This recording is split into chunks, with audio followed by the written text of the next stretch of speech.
Hi guys, this is the next video in my train build, and this time I'm going to make this bridge that's supposed to be like a stone and wood bridge. So to start with, I just got some scrap styrofoam that I have, this high density pink foam, and I'm cutting these out to be, I think it was about an inch.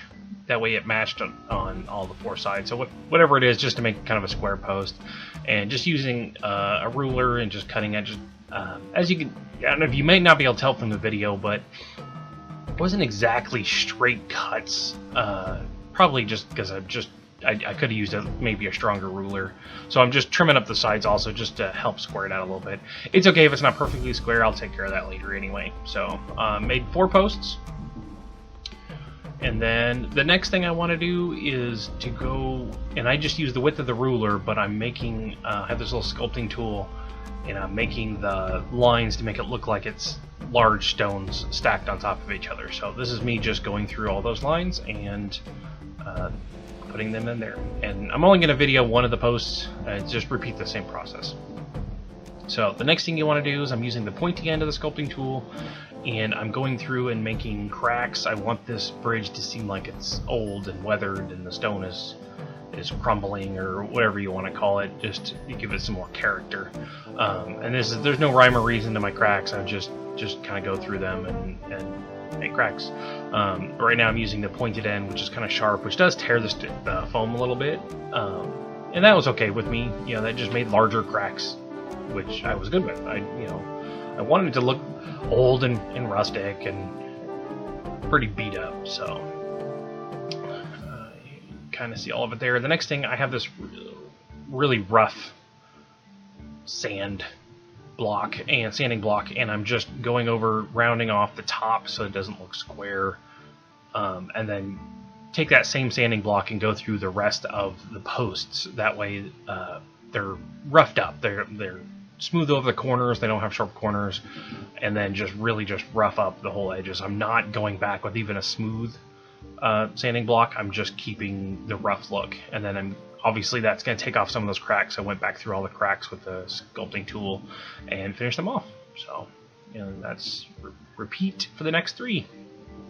To make the foundation of the bridge, I decided to just use just a foam core, and I measured the river that I have made already, so I know the river was 5 inches, so I added a couple inches on either side just to kind of eyeball it. Basically, the whole thing was kind of eyeballed. I could have made it a little bit longer, but it wasn't too bad. So, and then just kind of guessed on a height at first because I knew I was going to cut it down anyway.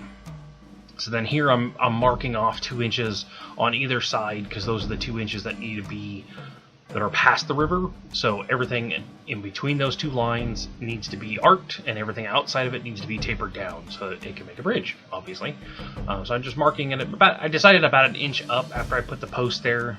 I said, yeah, an inch looked kind of good, so I kind of went with an inch. So, and then here I'm just cutting out what I had shaped out, and it has sharp edges in the pencil line, but I'm curving it out a little bit with the knife, and just do that twice. To make the inside, I tried a whole bunch of different, everything I had that was circular around the craft room, and nothing seemed to fit that really good. So I finally I kind of got a compass out and just did it with the compass, and then just cut it out by hand. It turned out okay. It wasn't too bad. Sometimes you just got to do with what you got to do. So after that, I got the posts and got some tacky glue. If I can get any of it out of the bottle as usual, sat there too long, and put a dab of tacky glue. I used that other little bit of the scrap foam just because it's the same height, just to keep it level. So here's both sides done up. Since this is for Kings of War and I wanted it to be for 1 regiment size, I just grabbed one of the random regiments. That way I knew with my movement trays, I wanted to make sure they would fit in between those posts. So that's what I did, and I just got some crafty sticks and just started cutting out for those shorter ends, and these will be for the posts that will be in between, or the wood planks that's going to go between the posts. So it'll look like that, and I'm just test fitting, make sure it'll fit. After that, as usual, just use a little bit of tacky glue to glue them down. I didn't want to do hot glue just because it was the foam core and I didn't want it to melt the foam. So I just decided to use tacky glue for everything on this and put the first 4 in there.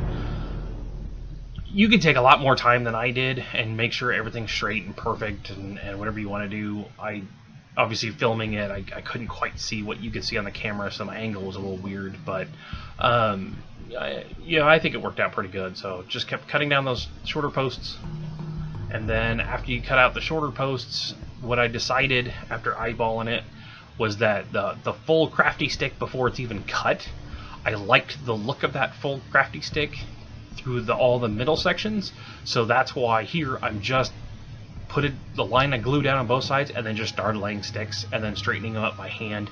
I did not want them to be perfectly straight. I didn't want them to be perfectly with each other because, again, I wanted it to be an older bridge that's you don't know if you really want to cross it with a car if you had one. So that's kind of the idea behind what's going on here. And then for the fronts, I cut them down to fit at first all around those posts because I need to get past those.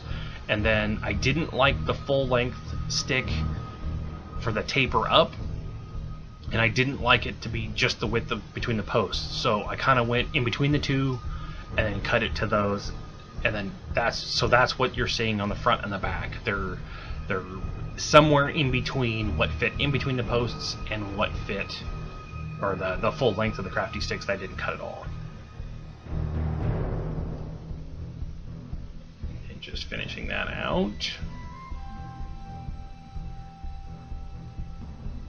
And then here I'm making some, I wanted the post to be a little bit more vertical. They were kind of pulling in because there was nothing between. So I just made some sticks temporarily and stuck them in the top just to bring the top of the posts out, which helped level it off. And then obviously, if you didn't notice before, I left the little notch that comes in some of the foam, and I just made sure those notches were on the bottom. At first I was going to cut it out, but then I had a wild hair to try out putting a dowel rod through the foam. So here I'm cutting out a notch in the foam core so the dowel rod will fit through. And then I'll cut that dowel rod to fit so that it won't hang out over those stone posts, but it'll fit like dead on. So it'll kind of look like someone put a large log in first and then put the stones in around it. I don't know if it really helps anything. It's just something a little bit different. And plus, once it's glued in, it should provide a little bit more strength for the bridge. So that, whether it does or not, that was just another idea. So that helped keep the posts from pulling themselves in or out after the glue's dried, or someone's leaning on it or pushes on it or whatever. So obviously I use a little bit of sandpaper if you saw it, just to smooth out the posts themselves to make them a little bit more flat. So there you go, that's the finished build. So let's go ahead and move on to painting. Obviously, like I usually do, I start by painting the whole thing in black. It was styrofoam, so I did not use any kind of aerosol. I just got a brush out and some black primer and primered it. Paint doesn't like to go into those large cracks. It's one of the reasons why the cracks were hard. So I did get the airbrush out just to shoot it into those cracks, which did help out. And to start with this, I'm going to start with the stone posts, and to start painting them, I'm just using kind of a medium gray with a really, I don't even want to call it a dry brush. It's really just brushing it on without getting in those cracks, so that it'll be starting to be gray, but yet it won't like fill in those cracks. So, and just do that through all the stone posts.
Alright, so after that first batch of gray has dried, I'm getting a little bit lighter of a shade of gray, not much lighter. And then I'm using my stippling brush and going into and just stippling straight down onto the stone posts. And the idea here is to define the shape of the stone around the cracks with that lighter shade. You could do this a couple of times, actually, even with the same color as it dries, just to help define it, just go in a little bit more each time. I've always liked this style of painting stone. I just think it looks really kind of neat. And then after you do that first one, mixing a little bit more white into that gray, and then going over again just towards the center of each of the pieces of stone that would be in the cracks. It really helps define that stone cracks and everything that's inside. All that work you've done for creating all those cracks. It really just helps, just pops, after it's done.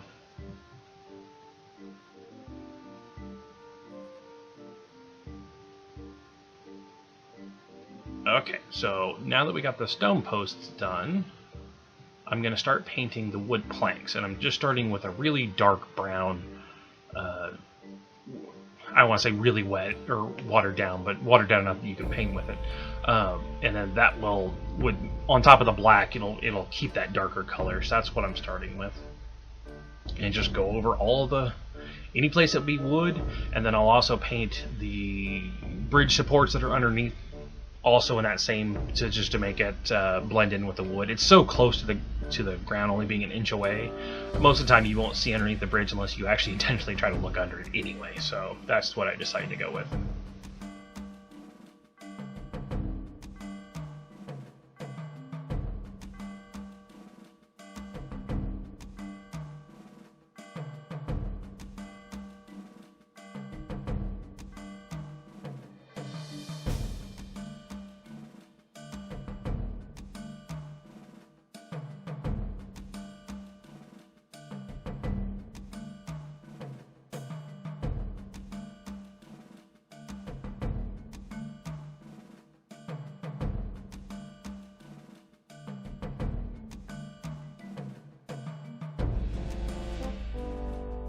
Alright, the next step, obviously, is to get a lighter shade of brown and start dry brushing this on. Again, I use dry brush, the wrong term, because this isn't a dry brush. This is kind of a heavy wet brush, but not completely overpainting the color that's there before.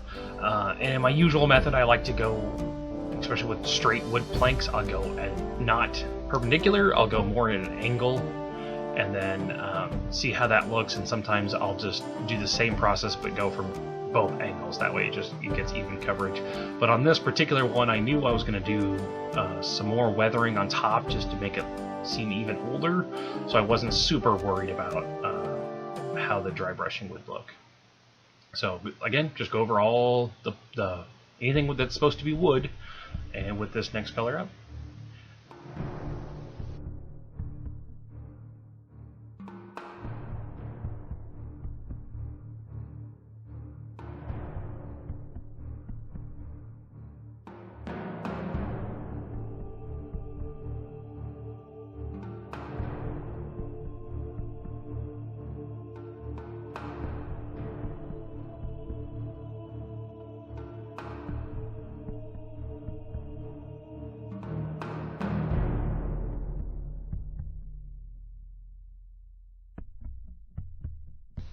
Okay, the next step I took was to get an even lighter shade of brown and go over it again with less paint on the brush, go over everything. In this case, I switched brushes to a very large, soft brush, which didn't turn out quite as nice as I would have liked. I think it would have been better if I would have had less paint on the brush, I think, so it just would have caught the edges more and maybe something a little bit more stiff. But I was trying something new and just seeing what it would do. And again, I wasn't too worried about how bad it looked because I had every intention of going back over it with some weathering techniques. So, okay, to start the weathering, I use that really large soft brush, just full of nothing but water, and I just painted the water onto the bottom inch of those stone posts. The part that I was in my head was the part that would have the most water around it. And as you can see, there's a lot of water, and then I just took just a kind of a lighter green paint and just paint it on the green and let the water just spread it around to make it look like algae. It's kind of a different weathering technique for me. I just wanted to try something new. I think it turned out pretty good. So it just kind of stains it without just being a wash. This actually just, it uses the water to do that part. And did the same thing for all the wood supports that are underneath the bridge. I did the same thing and just caked it with water and then got the green paint out to kind of stain it. So for the rest of the post, and even down into the part I already did, I did the same thing. I just got a bunch of water, caked one side with the water so I could work on one side at a time with a smaller brush. I got a dark brown, it's kind of a brownish green umber paint, and then I did paint those on in kind of the downward motion to make it look like it's stained and coming down. And then I got a little bit brighter of a brown, knocked them over off the background, and then did it with those browns. And then I got black, and then with the pure black I went into the cracks and then drew some lines down and kind of used the black kind of as a shading almost as anything else. And here you see the poster all done. I just repeated that process for every side of the post. It was just, that was a lot for the video. And then I did the same thing. I just got a bunch of water and a brush, painted on a section of the wooden planks, and then I got that brown color and used the brown over the whole section to kind of darken it up. And I didn't really like the darkness, so then I still had the mix of the other colors on my palette, so I just kept mixing those up with this large pig hair brush, fan brush that I have, and I just kept using it. So spread it with water, pure water, and then use that paint that's all been kind of mixed up on the palette, and use the big fan brush to wipe on the paint, and then let the water spread it where it's going to spread, but still use the brush to kind of control where it went. And then I came in with a smaller brush and painted the black on the edges of the wood. And as you can see how much water's there, is just pulling that black along the sides. But then I got that brush that hasn't been cleaned out with the fan brush and used that to pull the black towards the middle of the planks. And the effect, I'm not sure how it'll come out in the pictures, but it really looks fantastic. You have these dark outside edges of the wood where it's been weathered the worst, and then the inside's a little bit brighter where people have been walking on it and whatnot. I think it really turned out good. And as you can see, towards the inclines up into the bridge, I also did a lot more green on those to make it look like, again, it's been against the ground, so it's collected more plant material of some kind. And then just did the same thing for underneath the bridge. So even with the black, it just darkened them up. Use that brush to pull it down. Just to use all my brushes in different ways just to make a different kind of weathering technique. And here's the finished product. So I think it looks great.